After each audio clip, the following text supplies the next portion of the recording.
¿Qué tal? Muy buenos días, ¿cómo están? Domingo 7 de febrero del 2021. Buenos días a todos. Les voy a pedir por favor para comenzar este mensaje que inclinemos nuestros rostros y vayamos a la presencia de nuestro Señor en oración, por favor. Padre Santo, Señor, gracias por un día más de vida, gracias porque nos permite seguir escuchando y predicando tu palabra, llevando tu mensaje, Señor. Gracias, Padre Santo, por lo bueno y por lo malo que hay en nuestra vida. Abre nuestra mente, nuestro corazón, nuestro espíritu al entendimiento de tu palabra, Señor. En el bendito nombre de tu Hijo Jesucristo. Amén. Muy bien, quiero preguntarte, para ti, ¿qué es la unión? ¿Qué significa la unión? Unión. ¿Qué es la unidad? Y sobre todo, ¿qué es una iglesia unida? Esta mañana vamos a seguir estudiando el libro de Hechos. Ya la semana pasada vimos como el poder del Espíritu Santo por medio de los apóstoles sanan a un cojo y los apóstoles son llevados a juicio por el Sanedrín. Y al no encontrar delito, salvo haber pasado una noche en la cárcel, son liberados. Así es de que vamos a ir, por favor, al libro de Hechos 4, del 32 al 37.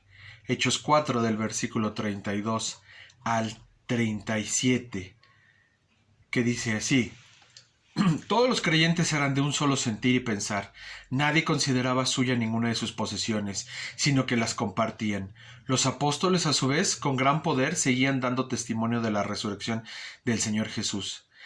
La gracia de Dios se derramaba abundantemente sobre todos ellos, pues no había ninguna necesidad de la comunidad. Quienes poseían casas o terrenos los vendían, llevaban el dinero de las ventas y lo entregaban a los apóstoles para que se distribuyera a cada uno según su necesidad. José, un levita natural de Chipre, a quien los apóstoles llamaban Bernabé, que significa consolador, vendió un terreno que poseía, llevó el dinero y lo puso a disposición de los apóstoles. Vemos en estos versículos el derramamiento del Espíritu Santo sobre una iglesia que no solo produjo una renovada fuerza espiritual, sino que también produjo un crecimiento vertiginoso de la iglesia. 3,000 se convirtieron el día de Pentecostés, pero 5,000 más se convirtieron luego de la sanidad del cojo. Cada día se añadían más convertidos y el crecimiento era imparable. Con este gran número de nuevos creyentes, también había una increíble unidad entre ellos, es lo que nos dicen los versículos. Como dice Lucas, la multitud de los que había creído era de un solo corazón y una sola alma. La unidad entre hermanos es una de las evidencias de la llenura del Espíritu Santo. Por lo tanto, el texto que acabamos de leer nos demuestra que estos convertidos han logrado una unión y una armonía admirables, de una forma admirable. Pocas veces se ve en una iglesia o en una comunidad tal apoyo, tal crecimiento, el que no le haga falta nada a nadie y el que tiene lo vende para darlo al hermano.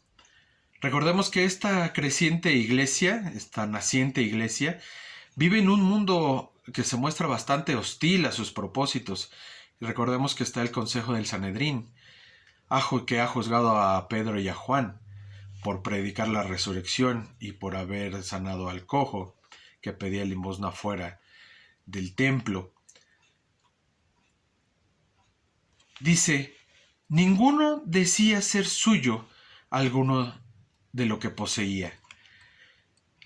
Dice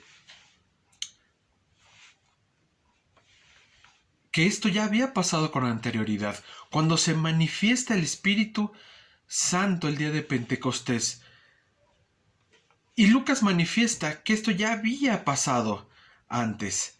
Dice, Lucas enfatizó este tipo de unidad y propiedad comunitaria, que todos los que creían estaban juntos y tenían todas las cosas en común.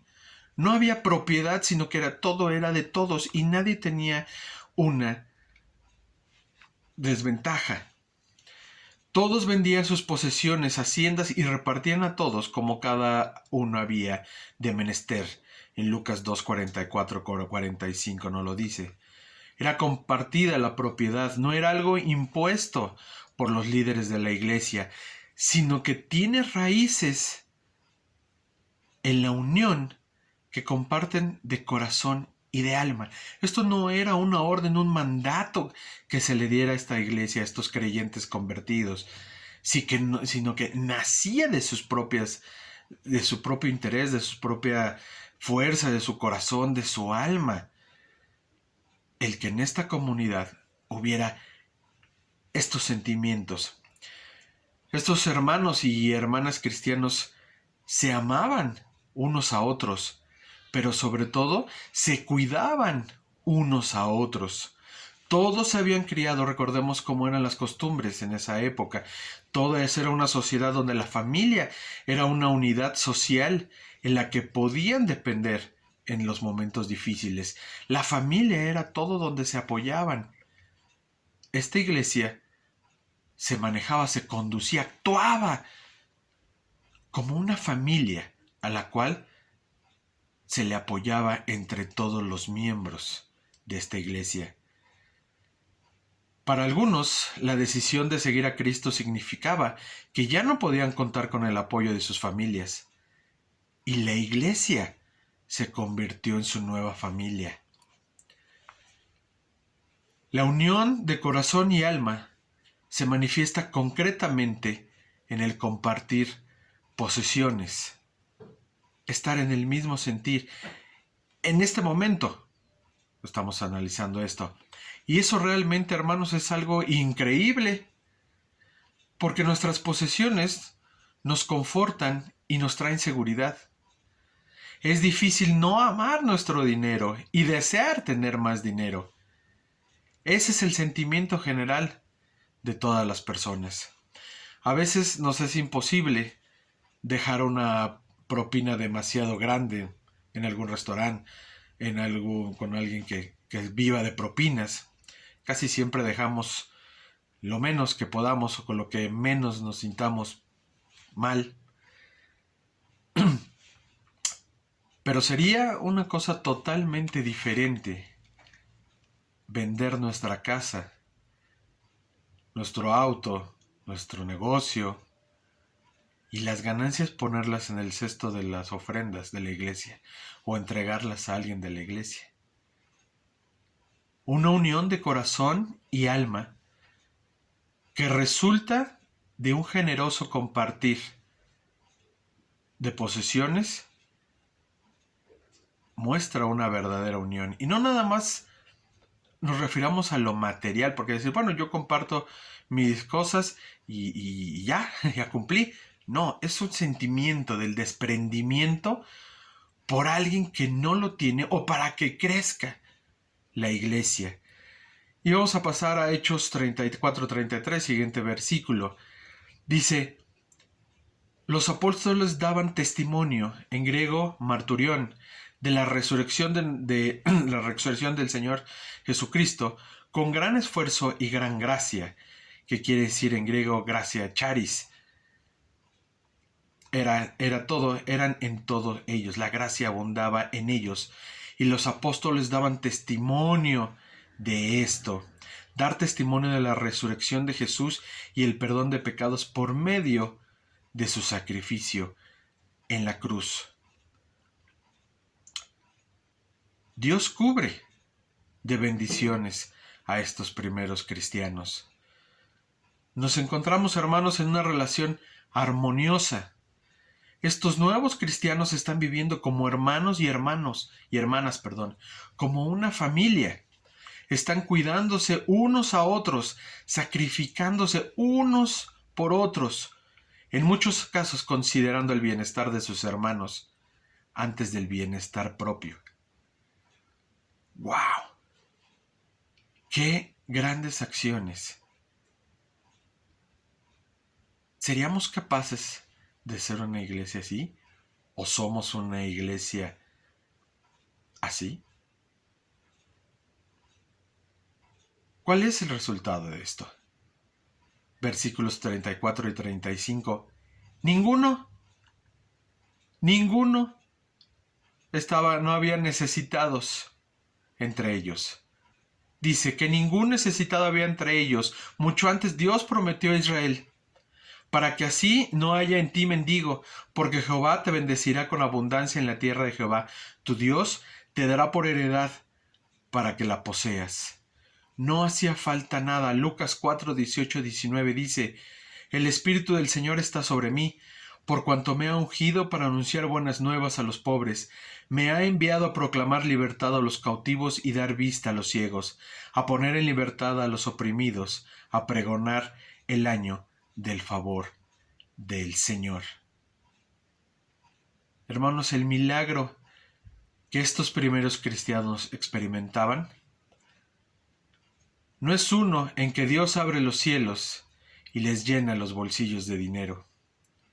Es un milagro de comunidad, de hermandad, de gente parecida que comparte tanto riqueza como pobreza. Es un milagro de generosidad humana, pero inspirada por la generosidad divina.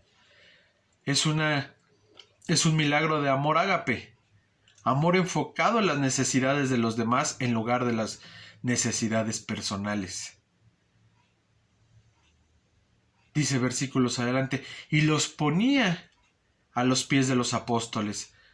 Poner algo a los pies de otra persona es un gesto de sumisión. La sumisión de estos cristianos no se dirige a los apóstoles, sino al Señor que los escogió para servirles. Los apóstoles se hacen cargo de suministrar la propiedad que reciben, propiedad que administran en el nombre del Señor. Dice: y era repartido a cada uno según había menester. Y este es uno de los propósitos de las ofrendas: utilizarlas para proveer por las necesidades humanas, no para satisfacer la avaricia humana, ni tampoco el ego, porque muchas veces ofrendamos con ego. Yo doy porque tengo, yo doy más que el que no tiene, que el que alcance a ver, que el que está junto a mí. Y nos ponen estos versículos dos ejemplos. Dice: después de relatar que los creyentes compartieron sus posesiones, Lucas nos dice un ejemplo positivo y el segundo negativo. El primer ejemplo nos habla de Bernabé. Como tuviese una heredad, la vendió su heredad, lo que se le había heredado, su familia, lo vendió, y lo que ganó, lo que obtuvo, lo puso a los pies de los apóstoles desinteresadamente, para que funcionara por aquellos que no tenían, para que el movimiento, para que la nueva iglesia creciera. Y el segundo ejemplo negativo: Ananías y Zafira, hombre y mujer, vendieron una propiedad y entregaron a la iglesia sobre o parte de las ganancias. Su pecado, sin embargo, no fue no dar todo el dinero a los apóstoles. Su pecado fue el engaño de quedarse con parte del dinero mientras hacían parecer que lo habían entregado la cantidad completa. Por lo tanto, perdieron la vida. Hermanos, somos una iglesia. ¿Qué nos da de enseñanza estos versículos? ¿Qué nos muestra esta iglesia primitiva? De cómo está atravesando su creación, de cómo está viviendo con ella. Hermanos, la iglesia está llamada a vivir en unidad. debemos de estar unidos. La unidad de la iglesia debe estar basada en el amor. La unidad de la iglesia debe estar basada en Dios. Una iglesia debe de estar unida ante la dificultad. Una iglesia debe estar unida en solucionar las dificultades. Una iglesia debe de estar unida en fe. ¿Cuáles son los resultados de la unidad de la iglesia? De que seamos una iglesia unida. Una iglesia unida conduce a las personas a glorificar a Dios. Cuando se ve o hay una iglesia unida, glorificamos a Dios. Y el que nos ve como iglesia, entiende y ve que glorificamos a Dios. Una iglesia unida induce a creyentes e incrédulos a desarrollar temor a Dios. Para lograr la unidad, hay que trabajar por ella, hermanos. Hay que desearla. Hay que procurarla con diligencia. Hay que ejercitar el amor por el prójimo, la paciencia y la tolerancia. Seamos una iglesia unida. Seamos una iglesia que enseña, que glorifica a Dios, que tiene una sana doctrina, que tiene amor por el prójimo, por el que está dentro de la iglesia y por el que está fuera de la iglesia, y el que no tiene, el que no conoce a Dios.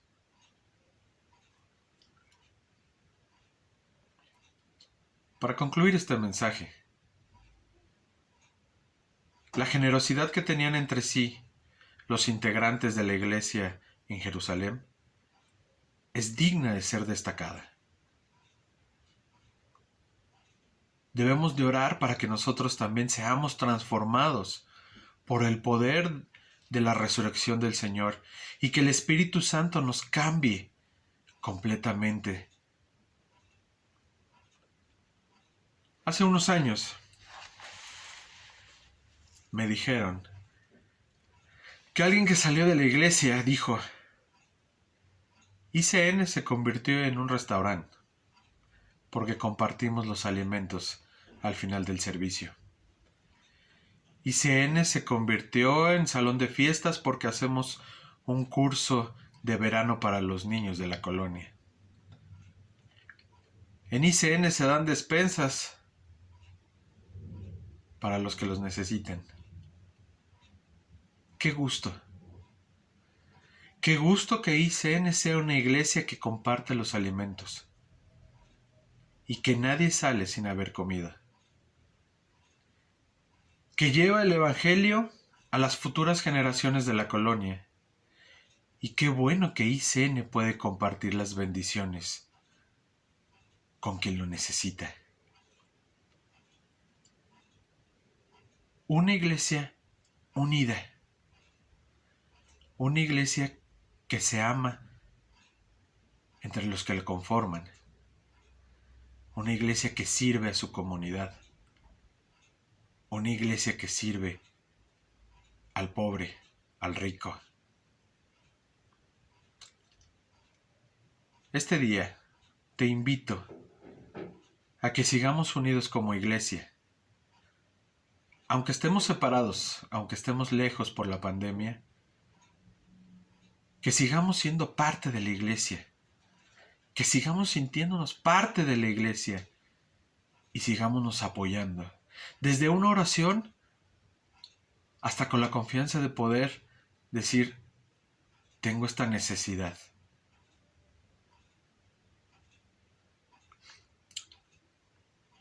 Que cuando regresemos y nos reunamos en persona, realmente nos veamos con amor fraternal, apoyándonos los unos a los otros, como la gran iglesia de Cristo que somos. Con fe, con oración, con ganas, con fortaleza, con obediencia a la palabra de Dios, con temor de Dios, pero sobre todo con amor. La iglesia está llamada a ser una unidad. Seamos uno solo, porque estamos siendo uno solo en el cuerpo de Cristo. Dios les bendiga, Iglesia Cristiana del Norte, una iglesia unida. Vamos a orar. Padre Santo, Señor, gracias Dios Todopoderoso por la iglesia, por tu iglesia, Señor, en la que nos permites estar, conformarla y hacerla crecer, Señor. Que el mundo vea a tu Hijo, a su sacrificio en ICN, Señor, en una iglesia unida en el que a nadie le hace falta nada, a una iglesia que muestre y derrame amor, que sea una familia, lejos, cerca, pero siempre siendo uno. Gracias, Padre Santo, por ICN, por quien los conforma, una iglesia unida. En el bendito nombre de tu Hijo Jesucristo. Amén. Dios les bendiga, que tengan una excelente y bendecida semana.